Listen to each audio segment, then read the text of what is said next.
61 number ৰহা বিধানসভা সমষ্টিৰ বিজয় সংকল্প যাত্ৰাত অংশগ্ৰহণ কৰি হিমন্ত বিশ্ব শৰ্মাই 61 নম্বৰ ৰহা বিধানসভা সমষ্টিৰ বিজয় সংকল্প যাত্ৰাত অংশগ্ৰহণ কৰি ডক্টৰ হিমন্ত বিশ্ব শৰ্মাই ৰহাৰ বিজেপি মিত্ৰজোঁটৰ প্ৰাৰ্থী শশীকান্ত দাসৰ নিৰ্বাচনী সভাত অংশগ্ৰহণ কৰি মন্ত্ৰীজনে এইবাৰ বিজেপি দলে প্ৰায় 90খন আসন লাভ কৰি সংখ্যাগৰিষ্ঠতা লাভ কৰি শশীকান্ত দাসে ৰহাত জয়ী হ'ব বুলি মন্তব্য কৰে।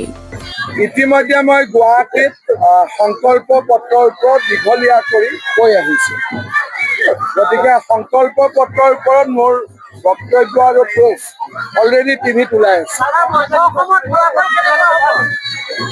অলৰেডি মই দীঘলীয়াকৈ এইটো বিষয়ৰ ওপৰতো কৈ আহিছোঁ, আপুনি ফেচবুকত চাবই পাৰিব। মধ্য অসমত যিখিনি জাগাত সনাতনী মানুহে ৰিজাল্ট দিব পাৰে তাত আমি চুইপ কৰিম, আৰু য'ত সনাতনীয়ে নোৱাৰে তাত আমি ক'ৰ পৰা জিকিম। গতিকে য'ত সনাতনৰ শক্তি আছে তাত আমি জিকিম, য'ত সনাতনৰ শক্তি নাই তাত আমি হাৰিম। এইবাৰ মই কোনো চিটৰ নাম কোৱাটো বেয়া কথা, আমি 90টাৰ ওপৰত চিট পাই চৰকাৰ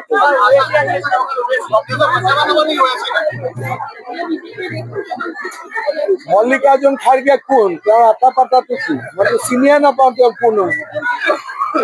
তেওঁৰ ওপৰত মই কি উত্তৰ দিম, তেওঁৰ বিষয়ে নাজানো।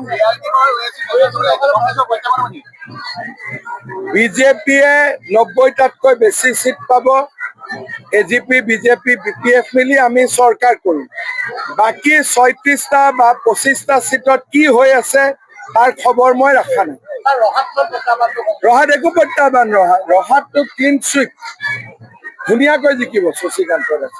কোনো এইবাৰ প্ৰত্যাহ্বান একো নাই। কংগ্ৰেছ নাইয়ে, ক'ত প্ৰত্যাহ্বান হ'ব, গৈ থাকো।